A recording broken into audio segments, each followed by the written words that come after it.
हर सुनहरे शाम के ढलते ही एक काली अंधेरी रात का सन्नाटा छा जाता है। यह कहानी भी आपको एक ऐसे ही रात से रूबरू कराएगी जिसे आप भूलना तो चाहेंगे पर उसे अपने जहन से निकाल नहीं पाएंगे। फिलहाल डुमरी गांव में 6 बजने को थे। भानु, रितेश और उसका छोटा भाई किशन साइकिल लिए खेत की तरफ जा रहे थे। भैया जहां उनके बूढ़े दादा खेत में बैठे उनके आने का इंतजार कर रहे थे। वाहरे आ गया साहब। और कितना बोरा है बाबा? अभी तो 6 गो बोरा है, एक बेरी और आना पड़ेगा। ए बाबा, पर अंधेरा होने वाला है। काहे टेंशन ले रहे हो रितेश? हम है ना, और अभी शाम हुआ है, रात थोड़ी हुआ है। पर भानु भैया, ओ बतिया मौत, चलो जल्दी जल्दी बोला रखवाओ, नहीं तो पक्का रात हो जाएगा। एक किसान उठो, साइकिल पर अपना बोरा रखकर। ए रितेश, अगले बार किशन को नहीं लाया जाएगा। ज्यादा बुरा नहीं है ना अब? हाँ भैया, ठीक बोल रहा है ना। हम तो आएंगे, हम तो वहीं पे करेंगे। अच्छा ठीक है, आ जाना, लेकिन फिर उस चुड़ैल से बचा लोगे ना खुद को। फालतू में डराइए मत, कोई चुड़ैल वड़ैल नहीं है यहाँ। अच्छा ठीक है, फिर पूछ लो अपने भाई से कि वो चुड़ैल रहती है कि नहीं उस कुएं के पास। हाँ भैया, हाँ। तुमको नहीं पता है, झूठ मत बोलो। सब हम जानते हैं, ये सब हमको डराने के लिए बोल रहे हो तुम लोग। हाँ हाँ, जाओ, मत मानो। जब बोल के खा जाएंगे ना तो समझ में आ जाएगा। एवन भैया, बच्चा है, अभी मत डराइए, हम ठीक है। 1 मिनट रुको। ए रितेश, तुम लोग आओ, आराम आराम से। हम थोड़ा जा रहे हैं आगे, रहेंगे पेड़वे के पास। हाँ हाँ जाइए, आ गया तब थोड़े भाई याद रहेगा। जाइए, बताइए आराम से। ई नहीं सुधरेगा, अभी फम पे है, नहीं तो बताते इसको हम। अपनी गर्लफ्रेंड से बात करने के लिए भानु उन्हें छोड़कर आगे चला जाता है। हेलो भैया, भैया का किसान कितना गंदा है भानु भैया, अभी से गर्लफ्रेंड रखा है। हाँ, बात तो तुम ठीक करा है, पर क्या कर सकते हैं, किसी को बताना मत, बहुत मारेगा। हाँ, हम नहीं बताएंगे किसी को। अभी ये आधे रास्ते तक भी नहीं पहुंचे थे, इतने में अंधेरा हो गया। भैया, रात हो गया। हाँ, देखना आराम से, आगे गड्ढा है, बहुत भारी है।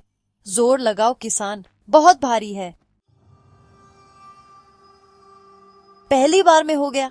हाँ, पर बहुत भारी था भैया। ये किसान, देखो तो साइकिल दिख रहा है क्या तुमको? ये तो भानु भैया का साइकिल है, पर ये नीचे कैसे गिरा? बैलेंस बिगड़ गया होगा। हाँ हाँ, पर उठेगा कैसे अब? अरे भैया, हम तुम्हारा साइकिल पकड़ लेंगे और तुम उसका साइकिल उठवा देना। हाँ, पर भानु भैया कहीं दिख नहीं रहा है, कहाँ गया है वो? हाँ वही तो, भानु भैया, भानु भैया, भानु भैया। भानु भैया तो कहीं दिखाई नहीं दे रहे, कहाँ चले गए वो? वो कौन है? ए भानु भैया, ए किसान, थोड़ा साइकिल पकड़ो तो। ओ भानु भैया, काहे उधर बैठे हैं? रितेश देखता है कि भानु कुएं के पास बैठा हुआ था। अरे चलिए बोरा उठवा देते हैं, आइए। हे भानु भैया। रितेश वहां नजदीक जाकर देखता है तो भानु बड़ा ही अजीब बर्ताव कर रहा था। ए मनु भैया, काहे मजाक कर रहे हैं? इससे पहले कि रितेश कुछ समझ पाता, भानु कुएं के अंदर गिर जाता है।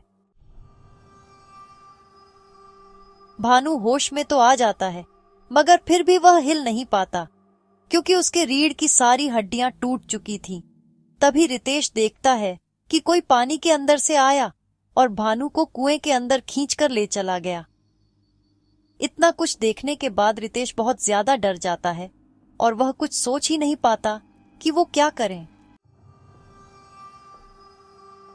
वैसे तो भैया मर जाएगा, अब मैं क्या करूं, कैसे बचाऊं? भैया, Kishan.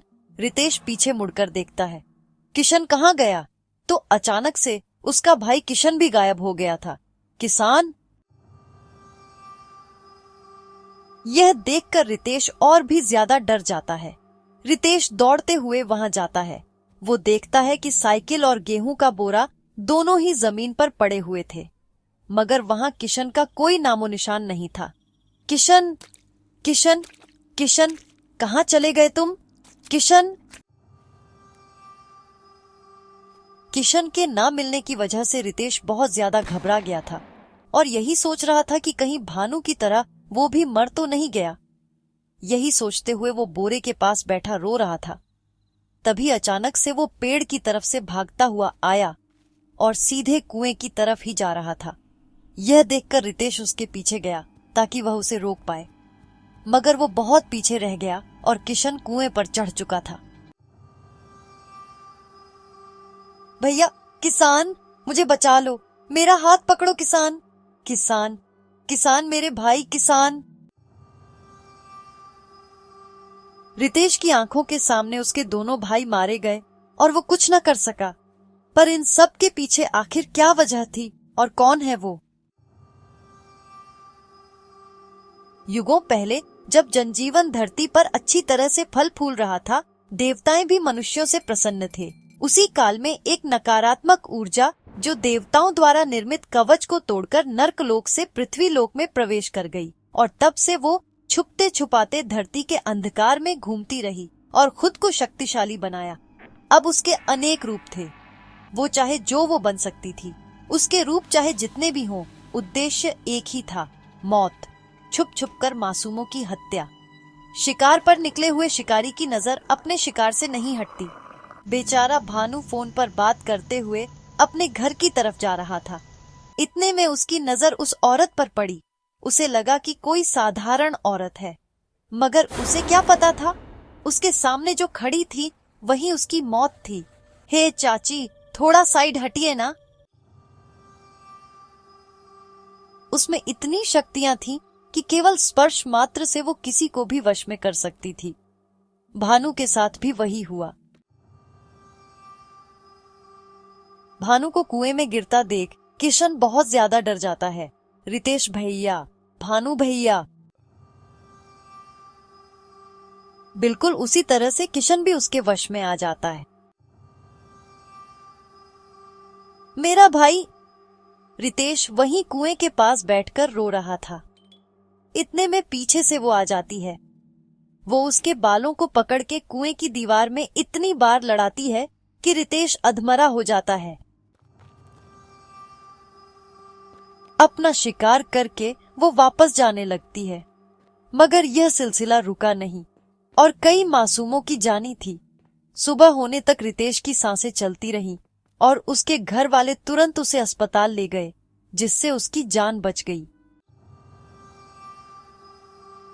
Thank you so much guys for watching. आपने यहाँ तक देखा ही है तो प्लीज कमेंट में बताना कि आप कौन से स्टेट से हो और आपको हमारी यह शॉर्ट फिल्म कैसी लगी।